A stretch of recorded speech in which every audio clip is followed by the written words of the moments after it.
People, seeing is believing. And you are seeing us live on my channel after God knows how long. You thought we're gone. You thought we're dead. You thought Liverpool have run out of legs and football carnage has run out of legs. You thought Liverpool's stars are leaving. You thought the stars on football carnage are leaving. Well, I'm here to tell you, we ain't going anywhere. We're here to stay. Of course, joining me, I've got Lewis from Beyond the Cop. Lewis, make sure you go and check out his channel. He'll tell you where it is and just put the link in the chat in a minute anyway. And of course, I've got the main man himself. I wish I had a WWE type style introduction for him because this man is the champ of champs when it comes to WWE. But we're here. Lewis, how are you doing first? Come to you. Oh, mate. I haven't got the words. It's not done yet, but I think right now, riding high. There's nothing at the moment that can bring me down. There's nothing that can bring me down. Tribal Chief, that's the one. The Roman Reigns in this situation, Keith. But Tribal Keith, that's what we're going to call you. Tribal Keith, that's the one. Tribal Keith. But yeah, like, honestly, mate, I'm over the moon at the moment and just, yeah, nothing's going to bring me down. How are you doing? Yeah, well, I think you're referring to the news that obviously broke today, and we're going to get into it all. But go on, Tribal Keith is in the building. What are you telling me, Tribal Keith? Listen, let me tell you something, brother. It's so good to be back. So good to be in the building. We're this close, and all season long. You know, the reason why we haven't been around much is because we've all been going around to our friends, families, and, you know, rival fans to make sure that they acknowledge us. And this season, they've had to acknowledge us. And, you know, it's almost like we've had this built-up happiness and joy and opportunity. And Grizz, I've seen you on the Big Six fighting the good fight. Lord, I'm fighting. Lord knows I'm fighting. Narrative after narrative after narrative. Do you know what I mean? But, you know, Grizz, you've laid the smackdown admirably. And, you know what I mean? Now it's time for us to collectively get together and rejoice, man. I'm very happy to be back. We're very, very happy to be back. And it's true. Look, people, I know. Promises. But, you know, with the help of with these guys, we're going to do loads of more content. We have got a brand new sponsor on board as well. Unfortunately, technical difficulties and Omar's lack of technical difficulties. I asked him to do the banner behind the scenes, but he's made a bit of mess of it. But Lewis will check it out after the show. Shout out to yourfut.com. We will be officially promoting and getting sponsored by them for the next stream because we weren't quite set up. So apologies to them. But yeah, look, I see some regular people in the chat, man. Big up Indian Scouts, our hackers in the building. He says, checking in. He says, that Destiny Duo goal, just wow. Anyone else see it? Yeah, I think we all see it. Lewis, did you catch much of the action tonight? Well, I guess, look, we're real football people on this channel, right? We can talk about football without being tribal. Tribal is the word of the show today, man. Tribal Keith, Tribal Chief. Yeah, we don't have to let tribalism to get in the way of it. Last night, we start off with last night. That was brilliant from Arsenal, especially those 2 free kicks and even the Mourinho goal. Shock to the system for you, or what's your views on it? I genuinely didn't expect Arsenal to get much, but it falls into this narrative that people seem to be spinning that this is the worst Premier League in 10 years. Oh, we're not up to the standard. Arsenal have just absolutely battered Real Madrid. Yeah, we fell to PSG, but we absolutely battered the group stage. City will come back, unfortunately. People can say what they want about the quality of the Premier League. You can argue that it's at one of the peak stages at the moment when we're able to go to Real Madrid, or teams are able to face Real Madrid, absolutely batter them. And Arsenal yesterday, you could. Some people would probably try and make the case for, they got lucky. They had the odd goal. They battered Madrid. Defensively, they were good. Going forward, they look good. And I'm very much if we're out of the competition, I want an English team to do well, regardless. I don't particularly want to see them celebrating unless, like, if it's City or United, fair enough. But I want to see Villa go far. I want to see Arsenal have a crack at it. It keeps it entertaining. We've just earned a 5th spot in the competition as well, so we're going to be a dominant force next season. When it comes to the Prem, Sodom. Champions League, go for it. Batter Real Madrid, because I don't really give a toss what happens to them, to be honest. Fair enough. Look, Keith, I don't know what your views are. I know you're a bit of a football purist as well. So, I mean, last night's an action, tonight's action. A bit of wish we were there, or are you okay with it now? Are you over all that? Do you know what? I was watching the PSG Aston Villa game tonight. And obviously just hearing how everybody's eulogizing over PSG, right? You know what I mean? This is the PSG team that are going to win the Champions League. They're finally going to do it. They're the best team in the world. They're this, that, and the other. And I just sat there with a slight twang in my chest because deep down, I believed that Anfield game, we threw that away completely. We missed more than enough chances. And it really still burns me a little bit that Liverpool allowed a 1-goal lead away from home to slip. Like, that is a very, very, very rare thing for Liverpool to go win away and come back and lose a tie at Anfield. So slightly bitter about that part. But another thing I'm bitter about really is the fact that Barcelona got Borussia Dortmund. Flipping heck, man. Borussia Dortmund, what are they doing there? Like, let's call a spade here. Borussia Dortmund are in the Europa League phase of their careers at the moment. I'm surprised they're still in the Champions League. Fair play to them, but they got their asses handed to them. And at the end of the day, the top teams are still in the Champions League. I think when I look at Arsenal, you know, that's a team built to win a competition like this, right? You want a solid defensive team. You want a midfield that's hard to break down. Who gives a toss about some of the strikers when you've got players like Saka on the wide players? But the most important thing, set pieces. I mean, look at Greece when they won the Euros. Yeah. You know, teams can win. When you're good at set pieces and you can do what Declan Rice did, for example, these kind of competitions are made for you. Do you know what I mean? Premier League less so because you actually need, you know, a squad of players to get you through.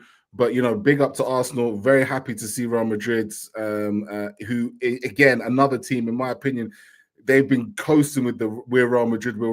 The realities of Real Madrid this season, the Champions League, they've been awful. And they're lucky to still be in the competition, in my opinion. Liverpool, Yeah, they were. Yeah, they were. Yeah. They were very lucky to be in the competition. So, you know, I think Arsenal got them at a good time. If you're going to ask me, you know, obviously, Lewis, I respect that in terms of the English teams. But obviously, for me, with my background, Italian background, you know, my auntie is dating a former Inter kind of reserve player. My team is International, man. Forza Inter. That, for me, I think they're the team that everyone's sleeping on. And when you look at it over the past few years, and you look at the journey, I think it's Inter's time now to win the Champions League. So close. And beating Bayern yesterday, phenomenal. So, yeah, that's what I'm going. Yeah, look, Inter Milan, you know, I said it as well yesterday before the games, and I said it, Inter Milan, people are sleeping on them. I think they're probably one of the best coach teams around. Not a team of superstars like your Barcelonas and your Real Madrids, you know, pretty much in the mold of Arsenal. Where Arsenal, I don't think have got any world-class superstars, would you say, guys? I don't know what you guys think. Saka, you could say, Saka's probably your closest. Saka's your closest, maybe you could argue that Gabriel and Saliba are getting to that point, but yeah, no one else.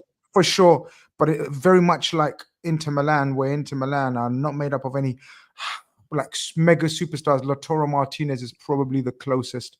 Barella, I guess, actually is a world star. But you know what I mean in terms of they're not your fancy Dan names, but brilliantly coached, drilled to the max. And look, they were the better team in the Champions League final against Man City. Don't know if you guys remember.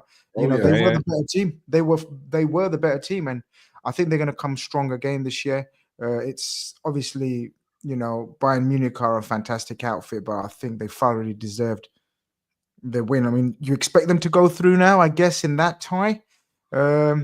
Arsenal, there's no Hala Madrids now, is there? Come on, surely. I mean, that it's over, right? I mean, it's over, but do you know it's Real Madrid in the Champions League. No, man. No, it's over. Do you know what I mean? It's over. But I think if there was any team bar us that could do that, it would be Real Madrid. But it is over. Like, you are absolutely right, Madrid are. And I think this sort of, if Arsenal had got that result against a Dortmund or a Barcelona or an Inter or a Bayern, none of us would care. It's because it's Real Madrid that we're like, you know what? fair play to them. Like none of us see it like Madrid, so I think that's played in the favour in this argument. Yeah, I think when you lose to a team like Arsenal by that deficit, like Arsenal can play for a 0-0 all day long. Absolutely play for a 0-0 all day long. Yeah. Do you know what I mean? Like they're not, it's almost like, say for example, if it was us that won 3-0 at Anfield and had to go to Real Madrid, I know that even though Slot's tried it a few times this season, I just know that we're just not that kind of team to like be that deep and be able to, we don't have those kind of big players to be able to really defend and grit it out in that same way. I think we play better when we're on the front foot.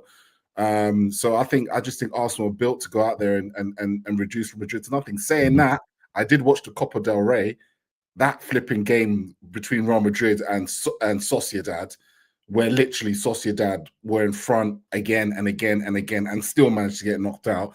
So Real Madrid still have that we're Real Madrid, but this is going to be a step too far this time. No way to get in the group. Absolutely. We thought it was going to be a step too far to make a comeback on YouTube on Football Carnage, but we haven't. So we appreciate. Signed you on a new contract. We appreciate you guys. I mean, we didn't expect over 100 of you guys in here. I've hardly done anything on my channel for months, but you are amazing people. 110 of you guys in here. Smash the like button, subscribe if you haven't, and we're going to get into the major breaking news. Forget all the Champions League. I mean, look, PSG were tasty, but we already know PSG are good. We felt the wrath of the PSG levels in the first leg. I thought the second leg we were fantastic, deserved to go through, possibly in the end, but no problem, no drama, no bitterness, I guess. In that game, it is what it is. We lost to a fantastic team, and tonight they showed what a fantastic team they are, Lou.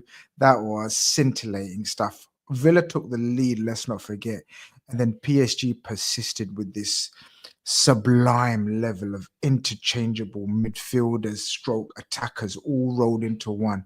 They are a joy to watch right now. Yeah, class. Sorry. I was going to say, look, the cynic in me says this PSG are an example of if you throw money at something for long enough, eventually you'll land on something. Like it's not it's not this kind of, it's not a romantic story in the sense they just kind of figured it out eventually, having thrown a ridiculous sums of money. That being said, the way they play football is magnificent. Their coach is magnificent. It's almost kind of a bit weird how the footballing world kind of turned their back on Luis Enrique and almost never gave him the credit he deserved for what he built at Barcelona, and never really gave him the time. I mean, there was talk of at one point of him going, or there was even talk of him coming over to England and taking over certain jobs, and everyone was turning their nose up at it. But you give a manager like Luis Enrique the right type of players that works for him, he's proven it once again that he can build a team that's a joy to watch in the era of how everybody's now bored of football and blah blah blah. What he's doing, and he's a nice blend of youngsters, a nice blend of more experienced players. Here's a fun fact which blows my mind. Vitinha, everyone's talking about Vitinha. Lads, everybody, he was under our nose the entire time. People forget, pandemic era, he was playing for Wolverhampton Wanderers. There you go. Oh, yeah. I remember you saying that. Unbelievable player. Nice. It's quite a story. Go on, Lou. Sorry, it was just a quick one on Enrique, because I think what a lot of people seem to forget as well is that he didn't stop coaching for a bit because he was a bad coach. He stopped coaching because of personal reasons. Yeah. Like, that's something that a lot of people do tend to forget. But you are talking about one of the best managers in Europe over the past decade who's managed some of the biggest teams. So I don't know where the disrespect for him comes from, to be honest. Yeah, you're absolutely spot on. That gets absolutely forgotten, that he did actually leave because of personal reasons. We obviously know this, the tragic story of his young daughter. No one should lose a loved one, and especially a loved one at that age. It was awful news, but he's come back, and wow, he's come back in style. And like you used to have said, the disrespect on his name, he's not talked about enough as a great coach. He done a fantastic job at Barca as well. So it's great to see him. He's got to win the Champions League. I mean, I'm not saying that. Look, people will say that. We're only saying that because they beat Liverpool. I genuinely think they're playing the most sublime football right now. Okay, Barcelona may have a case to go along with it, but right now, the PSG and Barcelona, that will be probably the purest final. But there are two teams in Inter and Arsenal that may have Oh, yeah. a different outlook. You know, they may have a different outlook on that. I don't know what you guys think. Gian says, big up, evening lads, big up the panel, smash up the likes for these impending renewals. The team needs to fix up, though, last few games. I agree with you. Big up, Suj. Suj is our resident Arsenal fan. Great supporter of the channel. He says, big up, Grizz. Had to come show some love. Stream at the same time as Brother Turkish is a struggle. 2 devices a must now. Big up Turkish. Big up the rest of them. Yeah, man, it is what it is, man. Yeah, people. Good to have you guys all back, man. It's good to have you guys all back. Lovely to be back, Shane McGee says. Look, obviously, lots of, I don't know, doubts were creeping in, obviously, in the delay of the contracts and sort of what's happening. Lewis, obviously, all the renowned journalists, all your top dogs today at the same time pretty much have come out, which indicates that it's done. Basically, it's briefed, it's calculated, it's out there now. Virgil van Dijk, Mohamed Salah, the two OGs, the legends of this football club, have agreed to stay and have signed their deals. Your initial immediate reaction? Well, don't know, look, this was something that if they hadn't got these deals done, there would have been riots in the streets. And I do think a lot of it has sort of been predicated on whether or not they knew Trent was going. And because it was on Sky before that Real Madrid are confident that they're going to get Trent. So I do think there has been a sort of calculated approach of we need to see what's going on there before we can sort Salah and Van Dijk. Because if he doesn't sign, if nothing's announced on him, and those two sign, it then becomes, well, are you signing, are you staying, are you going? And it sort of becomes a bit of a whirlwind around that.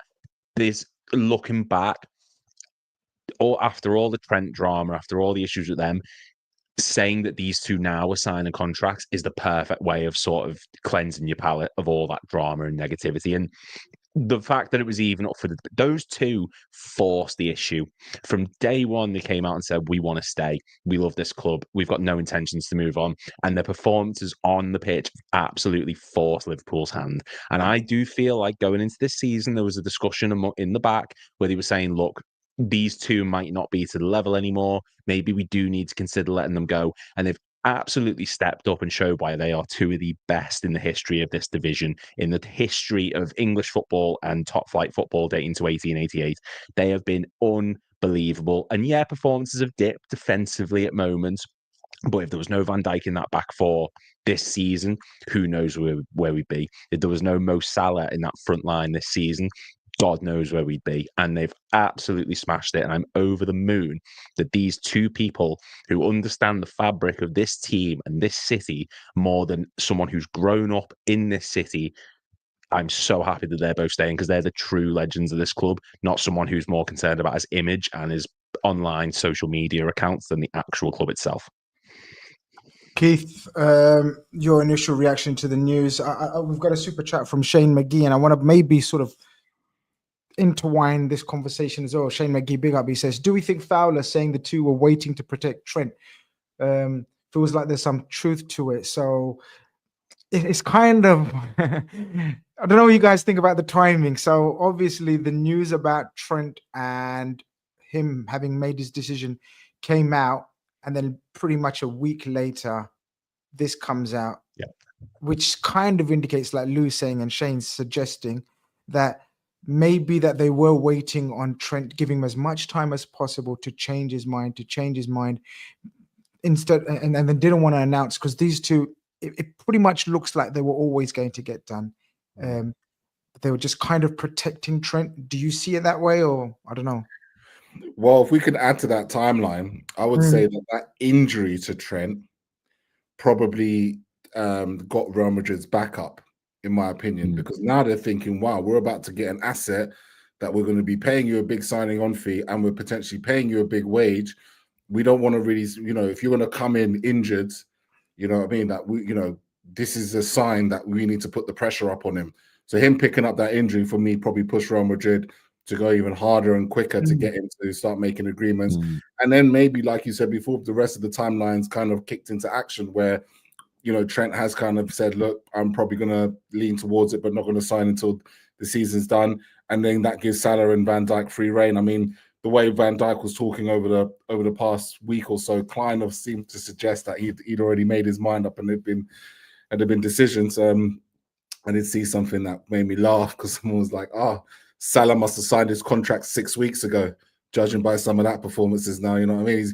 He's secured the bag, you know what I mean? He's secured that 2-year contract, and now he's not fighting for that contract anymore. Maybe we should have had him on a 6-month rolling contract so he can always be up for it now.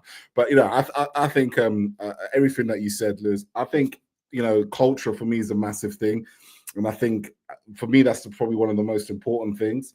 You know, we are going into, obviously, we're going to be having a lot of new players that are going to be coming into the club, a lot of players that are going to be leaving the club in the summer. Some people are calling it a great reset. I think it's going to be more of a rejig more than a massive reset, but we'll see how it goes. And I think, you know, with Salah, you know, his work ethic, his desire in training every day, the way he's an inspiration to any footballer that may have not necessarily hit the height straight off the conveyor belt. You know, they come on the conveyor belt when they're 18, they come into the spotlight, may not always work out for them, have to figure it out, come back and become stronger. Salah's an inspiration to seeing how you can transform not only your body, but your mind and your playing ability. And you want someone like that around the club forever, to be honest with you. An inspiration to the kids, an inspiration to the people around him. I think Mo Salah really, really epitomizes everything. And, you know, it will come to 10 years at the club. He'll have a testimonial. And for me, he's one of the biggest legends ever and will likely probably have a statue outside because he's such a unique talent in that respect. With Virgil, what I've always liked about Virgil is Virgil's almost been like manager-like in that respect. I hear that. He's the face of Liverpool. You know what I mean? He's the one that's on the camera often. He's the one that shoulders a lot of... He's not shying from it at all. He never shies from it. Do you know what I mean? He's almost like the assistant's manager in that respect. Hugely intelligent. And the thing with Virgil, which why he's lasting for so long, is physically, okay, he might not be as quick and as aggressive as he once was, particularly pre-injury. But you know what? A player like him can play till he's in his 40s. You look at Maldini's and stuff like that. Why did they last so long? Because as defenders, they're so intelligent. They know when to move. They know when not to move. They know how to communicate. They know how to keep the line in check. They know how to do all these things. And so for him to now blood in the next phase of the defensive reshape is going to be crucial because one day he will go. And when he does go, hopefully his influence will live on for many years to come. So yeah, that's my kind of thoughts on that. We will touch upon sort of one day they will go on what we need to do now in terms of not sit on our hands, rest on our laurels. Is that the saying? Yeah, proactive, not reactive sort of thing. Yeah. Now that we have got them tied down to 2-year deals, I believe, then we need to, and we will talk about that in future streams and what needs to be done now as well. Luke says, not sure who's happy, the fan base on Milos Kerkez, who's going around liking all the news, which suggests that he's very interested at the very least to coming to Liverpool because I'm sure he knows them personally, but does he know them like that to like their Instagram posts? Like, I don't know. But we will discuss that on further shows. Look, let's break it down. Let's look at Virgil first. I mean, Keith touched upon him, Luke. It was vital in this day and age, right? Centre backs don't grow on trees, especially elite ones, and you're not going to get many more elite than Virgil van Dijk. It was imperative. Absolutely vital, like Keith says, that the face of Liverpool, the man, the image personifies the leader of Liverpool as things stand, the vocal one as well, especially with the Dutch coach, especially with us winning the first league title. I don't care what anyone says, it's done. We've won the league title. It was vital that we can't go through this madness of Virgil leaving, right? I've been toing and froing, and some people say maybe it was the most important deal. I still don't know what the answer is, but for sure we couldn't let him go. No, absolutely. You're 100% right. And I think like if you look back at when, and it's different circumstances, I suppose, but when Sami Hyypiä left, we had to wait a long time before we got anyone who was near that level again. Oh, Carragher was on the decline, Skrtel, Agger, Sacco. Like it took us a while to get someone of that caliber again, that imperious leader at the back. Van Dijk is an example to every young player that comes in. Like if you look back at last season, how many times did we say, Kwanzaa must be learning loads off Van Dijk. Gomez must have been learning loads off Van Dijk. He's the prime example of how to bounce back from a horrific injury and adjust your game for longevity's sake. He is arguably he's one. Well, he's not arguably. He's one of the best centre backs in Premier League history. People will make the case for him being the best centre back in Premier League history. He has been. And it's a statement that I've made many times. I still stand by it. I think there's a focal point in Klopp's tenure, and as soon as we got Van Dijk, that's when things started going up and up and up. We had Salah before that, of course, but Van Dijk was the moment things changed, and he was.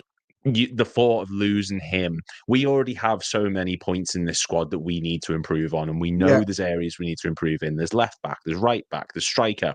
Do you really want to be losing your best centre back and then adding to another position of which we need to strengthen? No. Van Dijk is key to this team. He's still putting in top quality performances. And I think you're absolutely right before. Like he's not as quick as he once was, but he's adapted his game. He's got Konate next to him to accommodate for that lack of pace he maybe has. And we've got a back four who have one of the greatest leaders in Premier League history next to them, and the confidence that must inspire those young lads like your Kwanzaa, like your Conor Bradley's, like your Owen Becks, Luke Chambers, these young lads coming through. You need that. And for Arne Slot to go into this next period of Liverpool's history, this new era that he's in charge of, you need your people who have been there, done that, and won the trophy. And losing Van Dijk, never going to happen. It should never have been considered because he is still top quality. And people who will say, well, you can't be this age. Look at Thiago Silva for Chelsea, and he was playing in a back line that consisted of awful players at points, and he still was putting in top quality performances. Van Dijk is of that ilk, and I'm convinced that he's still going to smash it for the next few years. Yeah, Tribal Keith, like Shane says, Virgil was one of the three that needed to be signed. He's a leader, and once he declines, his leadership will be paramount as we continue to slot second and third year. He says Trent doesn't have sort of aura. Virgil, like we've just discussed, was a must. It shouldn't have even been a conversation. I don't think it was a conversation. I do think there was sort of issues behind the scenes in terms of the timing of it, the logistics of it. But now we're glad. And look, there will be calls for sort of him being rotated more next season. I don't know where we stand with that. He's going to have to, because he's going to be, 33, guys? Is it 33 now? Yeah. It's 33 now. And look, it's natural. It's not crazy, guys. It's nature. Nature hits all of us. Hit me pretty bad in the last 5 years, but it is what it is. You slow down and it catches on and catches up with you. But Virgil is just so clever and smart, and he's never needed to sort of run around and extend himself. Maybe because of the way he plays and has played in his career, maybe his career will be extended by a year or two. Keith, what do you think? Absolutely. You see it all the time, and it's almost too for some people, maybe a lot of people that talk about football maybe never played at centre back, never played in that defensive role. They always expect the centre backs to be high pressing like their midfielders and forwards. Yeah. They're always talking like, Van Dijk, he doesn't get involved in 1v1 defenders. He doesn't throw himself at the ball because he's never needed to. He's always in the right position at the right time, 9 times out of 10, and obviously, time will catch up with him eventually. But one thing that you can't ever get rid of is your, understanding and reading of the game. I mean, it was great that you mentioned Thiago Silva, because Chelsea haven't replaced Thiago Silva. They let him go. And he was 38 at the time. And he was arguably one of Chelsea's best defenders. And, they're struggling without him. And that's crazy to think. And there was the same kind of things were pelted his way. I think what's been pretty remarkable is the amount of minutes that Virgil van Dijk has played post-injury. I don't think he's missed a game. He's hardly missed any football. I think there was a bit of an injury thing when he had to play the World Cup in Qatar. I think that season, took a lot out of him, both mentally and physically. But this season, he's played every single minute of every single game pretty much, bar some of the Carabao Cups. And physically, I don't feel like he's declined to such an extent. I think there are going to be times and there are going to be games where, a striker might get the best of him. He's not immortal. Yeah. People, you know what? People, they have this notion of the likes of Terry and Ferdinand and Sol Campbell's and whatever never been sort of done out by attackers. Like, you guys wish YouTube compilations or Twitter compilations was a thing back then, or even social media was a thing back then, because these guys on a weekly would get done out by attackers. Yeah. It's absolutely normal for a great attacker or a very good attacker who's got pace and trickery to have a moment against a defender. Like, what are you doing here, guys? Like this. Torres and Vidic. Yeah, but time. But you know what it is? I think there's a deeper conversation to have, in my opinion, in terms of the overconsumption. I believe in football, and I almost call it. There's a certain level of amnesia that gets brought in because everybody's always talking about the next week, the next week, the next week. You're only as good as your last week. You know what I mean? You're only as good as your last game. And that has never been more apparent than I think, over the past couple of seasons, where many of us, me included, we are so involved. We've got TalkSport on, we've got YouTube on watching now. Do you know what I mean? We've got this, we've got that. We live it and breathe it so much that like literally one thing can go viral. And that's what players have got to deal with as well. Like, that they've got to deal with one piece of performance going wrong and all of a sudden everybody's coming up with memes and it's all with negative or bad-minded intentions. It's not analytical, it's not constructive. It's just very much a case of let's take the piss as much as possible to put the pressure on these players because we know that they're watching these clips. So none of these players had to deal with that. At the end of the day, they might have looked at the back pages. They could have ignored the back pages. They didn't need to really switch on the radio. They didn't really need to switch on the TV, and they can get along with their lives. Nowadays, we live in a connected world, an all-encompassing world. And besides all of that, what I've noticed with Van Dijk over the years, he might have a bad game. A striker might get the best of him, but then he comes back the following week and he puts on a staunching performance. I think the most impressive thing that no one talks about with Liverpool is just how many clean sheets we've got this season. Do you know what I mean? We are defensively one of the best teams in the league. I think we have the same amount of clean sheets this season as Nottingham Forest. And Nottingham Forest are being lauded for this kind of defensive display with Murillo and Milenkovic and Sells. But when you look over at Liverpool have had to change their goalkeeper. The centre backs have been changing, switching. The right backs have been changing. And the one thing, the last thing I want to say about that change, which we've had to change quite a bit from time to time because of injury, is when you think about a lot of these defenders that we speak about, you always talk about them in partnerships, right? How many different partnerships does Van Dijk have to have within a season? Do you know what I mean? He'll start the season, it's Van Dijk and Matip.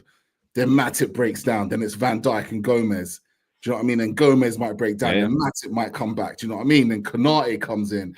It gets signed. And then he comes in. And then he breaks down. Do you know what I mean? It's always chopping. Then Konza comes in. Van Dijk, it's always been Van Dijk. It's never been like, this is the centre-back partnership that's running the game. It's always been Van Dijk and who? Now, how hard is that? That's an added pressure that a lot of these great centre-backs we speak of never really had to deal with. We always speak about them in partnership. So that just further cements my belief that. And not only that, Keith, you're absolutely spot on. And M says, great point, Keith.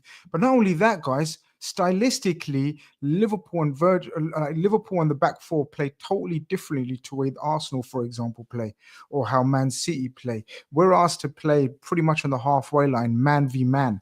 Like, our back two is obviously this season protected by an absolute novice in the DM position in Gravenberch, who's never played as a single pivot DM, right? He's played in a two, and he's obviously shown he can do it to a very good level, but first time, right?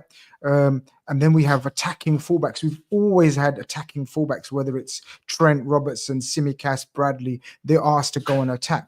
So the way we play compared to the likes of Arsenal, who have, let's say, 3 centre-backs at the very minimum playing, in their back four, a couple of DMs, You know, it's a total different way of playing, and you need bravery on the ball. You need to be brave one-on-one. You know, Virgil van Dijk, I don't know what he needs. I mean, I'm to be honest with you guys, I'm tired and fed up of trying to look for validation from anyone. I don't really give a shit. Like, if you don't see how good Virgil van Dijk is your loss. Like, if you're watching football in this day and age and you're going through your football phase and you're going through your love of football, right? And you're watching football from all around the world and Europe, last 5 years, you haven't realized how good Virgil van Dijk is. That's on you, bro or sis. Honestly, it's on you. I can't be asked to justify how good Virgil is, or oh, trust me, you don't know. I can't be bothered with all that, lads. Honestly, I just think you watch football, like we said at the start, we can put away our tribalism. We can rate Saliba. We can rate, I don't know, whoever, Marquinhos from PSG, or we can rate other clubs' players, whatever. But Virgil van Dijk is absolute levels and elite. But look, I'm so glad, I'm so happy that he's signing. You know, as we said, it was always on the cards that one was the most likely to get done. But it's always good to have some form of confirmation, and it's pretty much confirmed now. People are telling me that Fabrizio said it's done, they've signed. Someone put in the chat that he's just come out and said they pretty much both have agreed, and it's just a matter of announcing it. And obviously, Lewis, we go on to the next one, which is the one that people were worried about, especially with the noises that he kept coming out with. No, it's not close, because he kept asking, there's no updates. No, it's not close. And then suddenly this news breaks and updates us all. Mohamed Salah, again, record-breaking season. We don't need to, we'll be here all night if we start looking through the records he's broken this season. Again, pretty much the face of Liverpool right now. And I'd say pretty much the face of the Premier League. Are you of the opinion we had to do what we can to preserve and hold on to Mohamed Salah? I think Salah is the one who, if you'd have asked me at the beginning of the season, I was very I think Trent should be the one we sign because he's younger, you can probably get more for him, he can do this and that, blah, blah, blah. Salah has absolutely spanned this thing 180, and he has just become undroppable. And he's been undroppable for years. We've known that. But this season, he's got numbers that are in comparison to Messi in his best season, Ronaldo in his best season, Neymar in his best season. Like they've literally shown it on Sky just how good he's been this season. And Salah is someone who I don't think gets the respect he should from any other fan base. I don't think anyone truly appreciates just how high quality Mohamed Salah is outside of the Liverpool fan base. We are talking about the best right winger in Premier League history, bar none. I will not hear this Ronaldo crap. I will not hear all this. He is the best for a reason. And this season, 27 goals, 17 assists in the Premier League alone. He is outrageous, and he's forced the issue. And I do truly believe that coming into this season, we brought Chiesa in on a good deal, and I do truly think that the thought was, let's get him a bit of game time and let's see how Salah does. But I think he's just absolutely forced the issue on FSG and the ownership to say, no, I want a deal. This is what I can still do at the age that I am. He is the best, and he deserves some sort of, I think you said before, 10 years he'll be on, he gets testimonial, give him a statue, give him whatever he wants, because he is a true legend of this club. And like I said before, he understands what it means to play for Liverpool more than a lot of other people do. He is top quality, and he's the one. Van Dijk's important for a sort of leadership role, but if you're looking at playing with the best of the best, Mo Salah is the one you need to sign, because he's up there with the greatest ever. So over the moon, absolutely fantastic. If we lose him on a free in 2 years' time, I want to see him for as long as I can. I want to see Mo Salah for as much as I can. And I always used to get grief for saying that he was better than Suarez and Torres in that whole debate. He is just the best. So I'm so ecstatic that we've been able to sign this leader who is world class at the age he is in the league he's in. I'm just, there's not enough words to describe my feelings for Mo Salah. He's just the best. And I've said that about 10 times now. So someone please take over from me. Another Lewis Las Vegas says, yo, Grizz, where you been, brother? Good to see you back on the grind. People slowly realizing that we're back. welcome back most of you guys. I didn't expect even 100 of you guys in here, close to 150 of you guys in here already for our first stream back. We're privileged, we're humbled. Thank you very much. We're honored. Smash a like. That's all we ask for. We're up to 100 likes, nearly about 17 away, which is an amazing ratio. Amazing ratio. I love it. So that shows that you're enjoying it so far. Big up all of you. Mohamed Salah as well, Keith. Again, pretty much everything that we said about Virgil goes for him, because this is the level of play we're at. We're at the level of legends, icons. Like, we're talking two of potentially, guys, I'm not saying for sure, I'm saying there's an absolute strong conversation to be had that potentially two of the Mount Rushmore of players that would be sort of in a conversation to be on that Mount Rushmore. I don't know if you guys agree or disagree, but I think there's a valid argument for Mohamed Salah, Virgil van Dijk, or possibly both to be, if there was a Mount Rushmore of Liverpool players, to be on that. Yeah, absolutely. I think, look, reality of the situation is whenever you have Mount Rushmore debates, it's a lot to do with what errors a lot of people may have lived through. But if you really break it down now, most fans who have memories of football up until the age of probably 40 now would probably argue that that is absolutely the case. As I said, I was born in 89, so maybe I was the reason why Liverpool fell off. my birth was on the last, so I never saw any of my kind of start to football really was Fowler, Owen, that kind of generation. So people that who saw that are now here. So when we talk about Mount Rushmore and this kind of stuff, absolutely for me it's a non-negotiable as far as I'm concerned, because of the joy that they brought. 2 Premier League titles, Champions League, FA Cup, 2 Carabao Cups, Club World Cup, Super Cup, and hopefully over the next 2 years, many more. A few more to come. What I love about both of them, and this is what sometimes, I feel like never gets really acknowledged in the media or in the circles. It's the journey. When we talk about Ronaldo, we talk about a young kid went to the biggest club in the world and always played for the biggest clubs in the world and just went up and up and up. Lionel Messi, he was La Masia, goes through Barcelona, plays for the biggest club of all time. It's always kind of written. But this journey of Mohamed Salah is so inspirational, and it shocks me sometimes that not enough people talk about how other players can draw inspiration from a guy who effectively started out in Switzerland, started out in Egypt, forced his move over to Switzerland, absolutely smashed it. People never talk about what happened with Salah before Liverpool, but when he was at FC Basel, he tore up Chelsea so badly that Chelsea were the ones that forced a move to get him over. He was absolutely phenomenal. We wanted him. He was incredible in that run. Goes to Chelsea, doesn't work out. What happens when it doesn't work out? Everybody says we're written him off. How many players are we talking about now that are at big clubs that are not quite performing, that are in that kind of 21 to 23 bracket who we're saying done and dusted, he's not good enough, blah, blah, blah. Again, humbles himself and says, you know what, I know that I'm good enough and I'm willing to take a step back and go to Serie A and go to Fiorentina to go and prove myself again, go to Roma to prove myself again, and then come to Liverpool when everybody was questioning him. So to go on that journey to where you are now, for me, that's inspiring.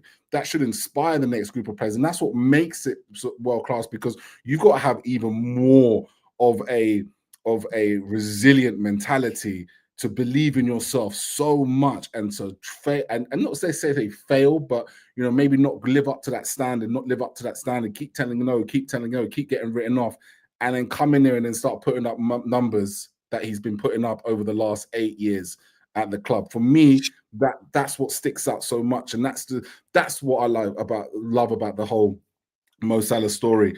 The other thing that I think has been really, what's got him this contract, in my opinion, is the way that he has changed his game, especially over the last couple of years. He, again, like we just discussed earlier, time catches up to us. Is he as quick as he was when he first came to Liverpool? No.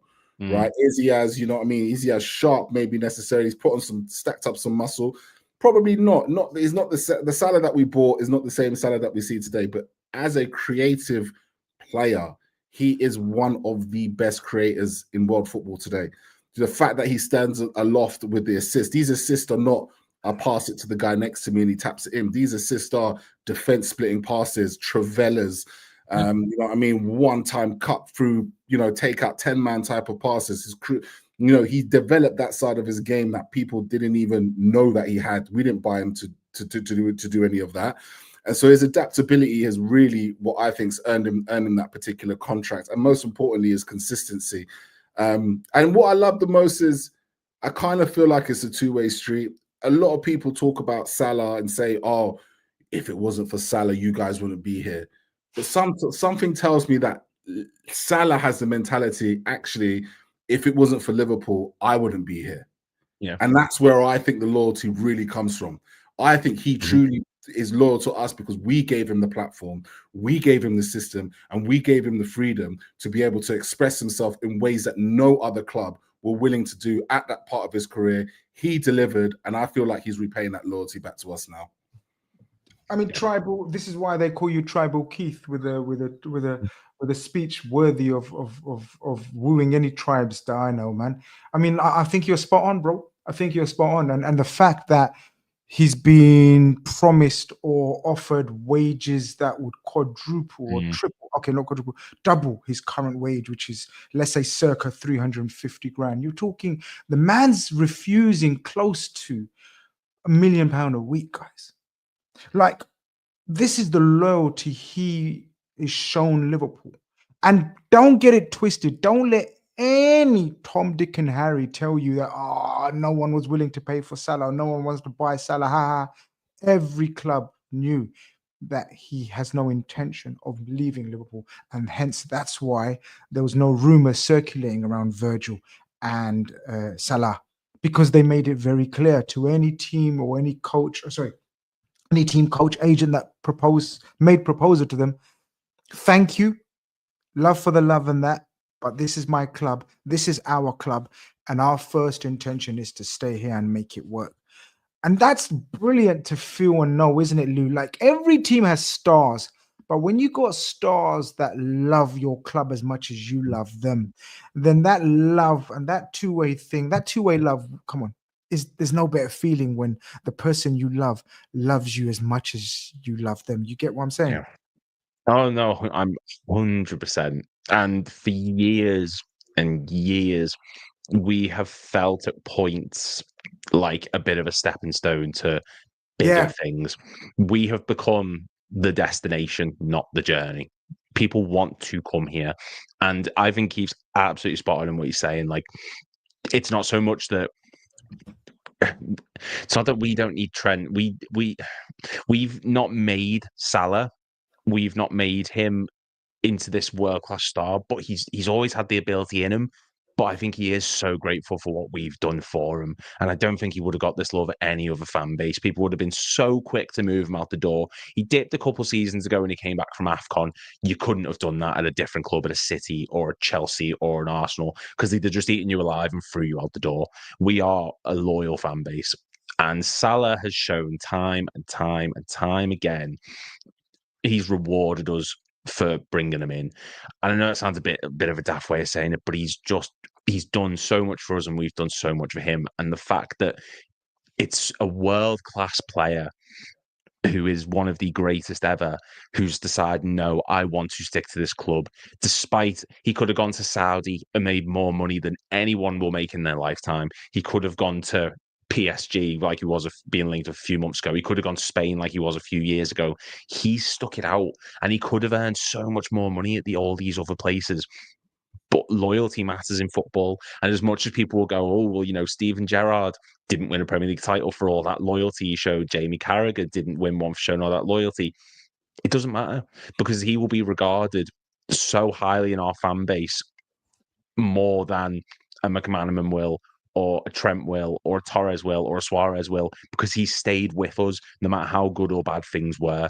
We picked him at a time where he was considered a reject to the Premier League after what happened at Chelsea, and we've turned him into a megastar, and that's what we do as a club. And he could have easily ditched us as soon as he got to that top quality status and went, you know what, I can go somewhere and earn better money, but he's stuck it out with us and he's bearing the fruits of that labour. He's going to be one of our greatest ever players, Mount Rushmore, top 5, top 10, whatever list you want to put him on, and he's earned that. So thank you to him, because he's absolutely given us some of the greatest moments of our lives. And it's so nice to see a top quality player who wants to be at this club, more so than someone who wants to come here just to bounce on to bigger and better things, because there is nothing bigger and better than this club at the moment. As I said, people are joining in and realizing, wow, they're actually live. So people are saying, where on earth have you been? We've been here and there, busy. Keith's been traveling the world. Lewis is starting his own channel. I started his own channel. Make sure you check him out. He put the link in. We'll put the link in again, Lewis, if you want. Beyond the Cop, make sure you go and check out his stuff as well. Big up Pixelated Pigeon, one of my favorite subscribers and supporters of the channels in the building. He says, facts, Mo and VVD are most responsible for elevating LFC to the elite again. I don't think there's any doubt about that. You know, absolute vital. What do we think about sort of in terms of, again, look, the minutes have to be managed, right? Going into the next season. They're 33 now, whatever, right? They are slowing down. Mohamed Salah does play a different game now. Virgil probably plays the same game that he played when he was 25. Now that he's closer to 35. But you know, there will be need for them to accept maybe and acknowledge that they can't play every game, Keith. Do you think that's a mission for Slot? Because we know how much Salah doesn't like being rested and rotated. But I think if we want to see the absolute levels of Mo, then we're going to have to be a bit more picky and choosy with the amount of games that he plays. But that's going to be a bit of a mission for Slot. It's going to be tough. It's going to be very, very tough for Arne Slot. I don't envy him trying to start to create competition. Let me say it like this, for that right hand side, because I think that's what we ultimately Slot really needs to do, is start to create a little bit of competition, start to really think, okay, you know, kind of push Salah a little bit more in that respect. You know, there's arguments that Chiesa's set to stick around because he's quite happy where he is at this moment in time.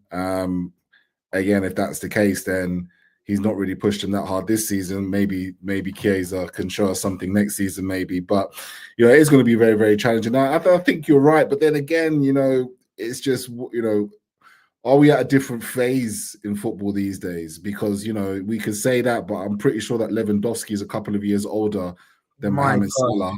And he's leading the line for Barcelona right now, banging in goals tonight. And there's no chance of him getting benched anytime soon.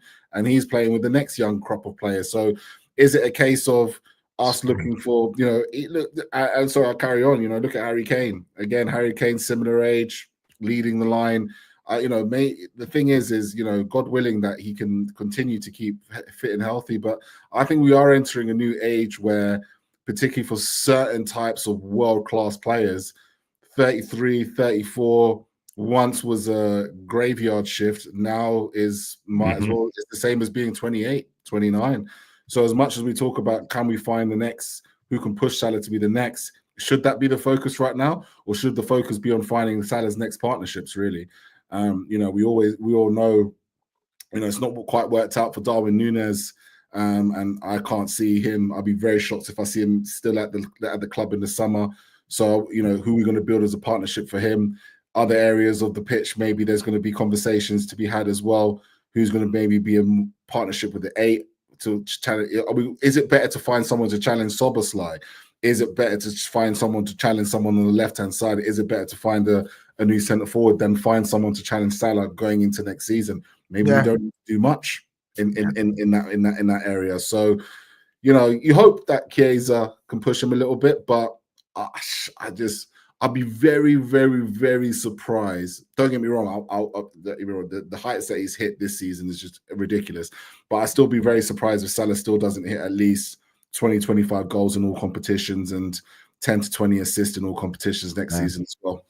Yeah, big up Manny Run, a very valuable member and subscriber to the channel as well. Big up yourself, my bro. Hope you're being well.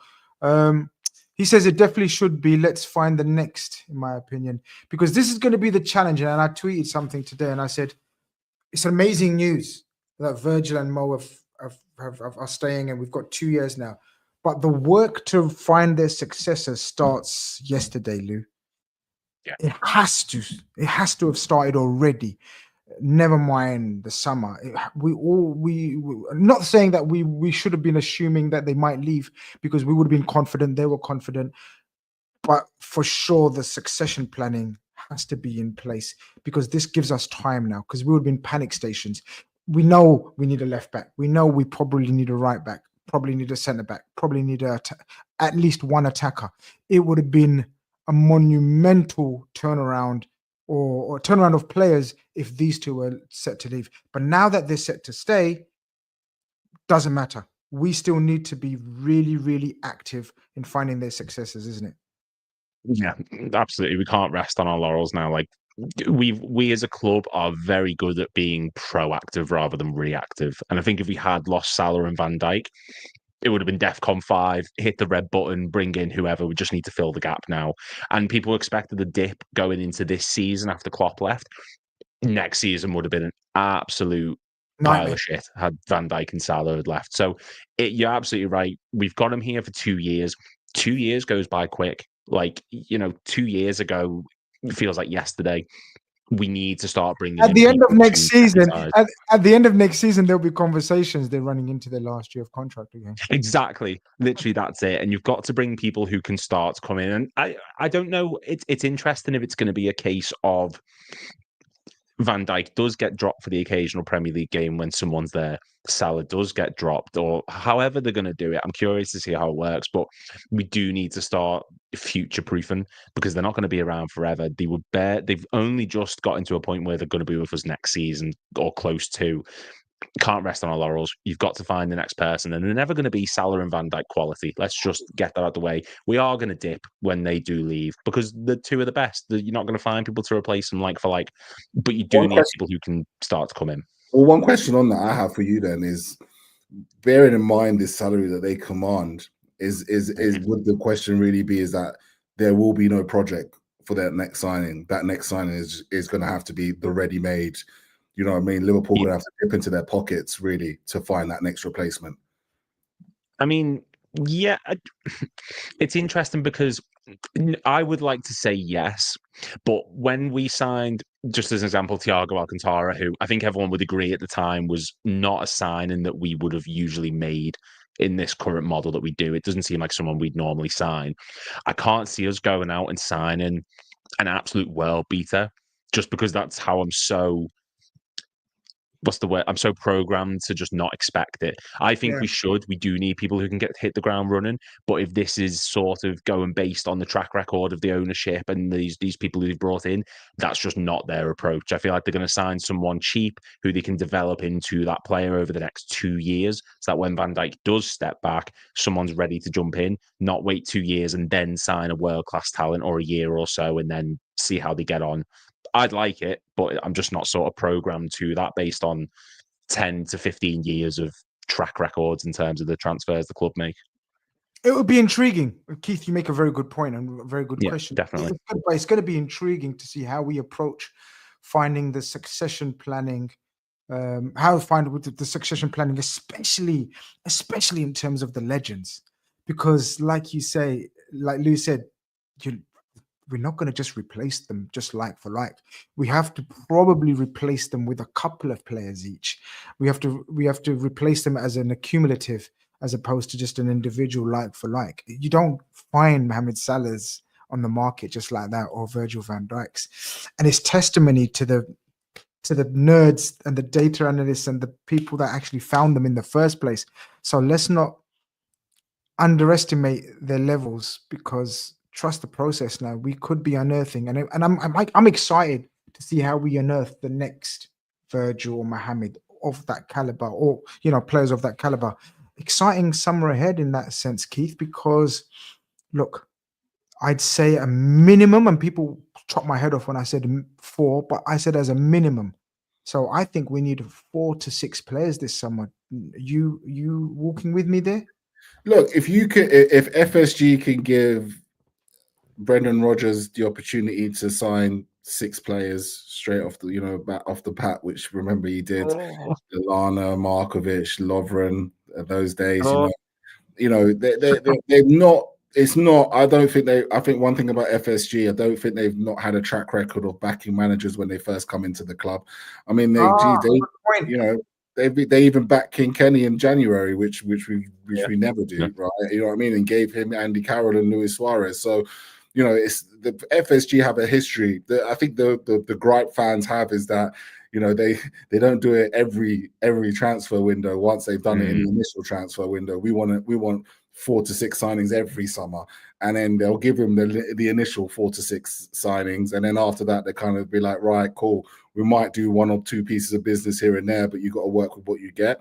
So to your point, Grizz, absolutely, I think you know Slot has more than earned the right to be able, at the very least, go out there and get the players that he's identified to take us to the next level. You know, so. Yeah, you know, I see a natural change of the guard in that respect. I think, you know, I don't like, and again, this is me just being a bit pernickety, but I don't like the constant like, you know, we should have got him and we've got to put up with this and that and the other. I think that's massively disrespectful to this squad of players who have gotten us this far. I think is, you know, even if maybe some of them haven't lived up to the levels that we expected from them based on some of their price tags, I still firmly believe that every single member of this squad has contributed in some way at some point this season to get us to this level. But at the same time, you know, it's clear, and I think it's obvious that there are some players that simply just Slot doesn't trust and doesn't quite fit in with the way that he plays. So I expect a very exciting summer. My only concern, not concern, but I think the only thing to keep in mind is that every single club in the Premier League, remember, they're all owned by billionaires. There's no, you know, fairy tale story.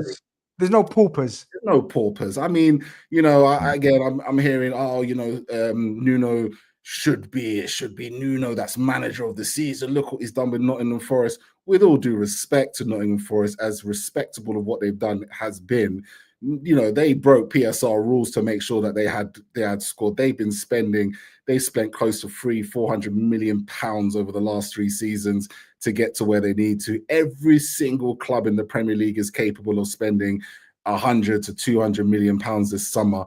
So the competition to get talent is going to be fierce, and everybody's in the rebuild phase at this moment in time. So, you know, it's going to be a tough market. I expect to be some surprises. I think there's going to be certain players considered dead wood at other clubs that some might see them as an opportunist signings.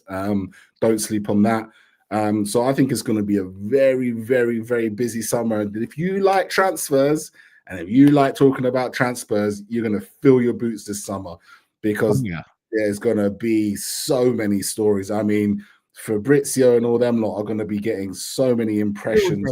Field day. It's going to be a field day. Grizz, go back. I know you took a step back from the ITK life, but listen, bring it back, man. I might have to bring it back. Transfer carnage will be a thing again. There will be transfer carnage, like literally, like pardon the pun and everything else. There's going to be transfer carnage. Pixelate Pigeon says, if Slot has a 16, 17-man squad, he trusts in fully. Unlike this year, we're cooking all comps. And Shane says, see you, Harvey. We're going to discuss Harvey Elliott, Chiesa, Joe Gomez, Simicast, so many squad members that are on the peripheral. We'll be discussing incoming transfers, possibilities, names that I've heard, names that could be part of the future of Liverpool. But we wanted to secure the legacy of this football club in terms of securing the legends. And tonight, it seems like we have. And this is why we done tonight's show, people. We've been promising you, but today we thought, let's put out a show with the news. How can we not discuss 2 absolute juggernauts of this football club agreeing to stay at this football club when many a rival fan, when many of the pundits were thinking, oh shit, that's Trent gone, that's Virgil, and that's Salah gone as well. Liverpool are truly fucked. Well, we're not. We're here to tell you we're not. We're here to tell you we're about to win the league. We're here to tell you Virgil and Mo are staying. And look, even if there's a faintest hope of Trent, he still hasn't informed Liverpool, I understand, that Mhm. he's actually going. He hasn't. He hasn't said, no, I am leaving to Liverpool Football Club. He may have, and he probably has had conversations with Real Madrid. But until he signs on the dotted line, keep hope alive. Keep hope alive. People, I've really enjoyed tonight's show. Lou, hope you have enjoyed it as well, man. Let's do more and more content now. I think we're ready to rock and roll. What do you think? Hey, we're happy to be back. We signed Grizz on a contract. He was stalling, but he's signed. We're all ready to go. I'm, mate, over the moon Rejuvenated. if it's Well, going to be listen, like this. this is the news that we needed to give us like that sort of that injection of energy and boost, right? Yeah, again. yeah. This was to get us back to where we were before the Newcastle. After the PSG game, this is where we needed to get back to, and I'm so made up that this is the news that we're coming back to. So yeah, more of it. Pixelated Pigeon says, great to have you guys back. Great to have you guys back, man. Yeah. I did not expect 150 of you guys in here on our first stream back, man. Fantastic of you guys to join us. I think we've hit 100 likes, which is an amazing ratio. If you haven't liked the stream, like it right now. If you haven't subscribed, subscribe right now. As I said to you, we're going to be doing a show next week about sort of now what? Now that Virgil and Trent have signed, hopefully, now that Trent and Mo have decided to stay, now what? And we will look at potential replacements, potential incomings, and then discussing, like you guys have been asking. As usual, our chat's been amazing. The questions, the points that you make in terms of the prayers on the peripheral, we'll be giving our opinions, and that's all we can do. Keith, good to be back. Amazing to be back. And now let's melt the iron. Oh yeah. Yeah, that parade is just gonna hit differently, right? It's gonna be mental. As I said, for me, I'm just waiting for confirmation. If you want to know, I will 100%. It'll be impossible to get a ticket on the last day of the season, but best believe that I'll be making sure that once everything's confirmed, I'll be around Liverpool. And you cannot miss. And let me tell you guys, you cannot miss Keith. You know, Keith stands at 7'2". You will not miss. So everyone will be able to see him. But people, thank you very much for the love and support. I've really enjoyed talking about Liverpool again today. And we're going to try to make this a regular thing. Great to have you guys back. Great to have the panel back. And peace, love, and tranquility to you all. Until next time. Take care.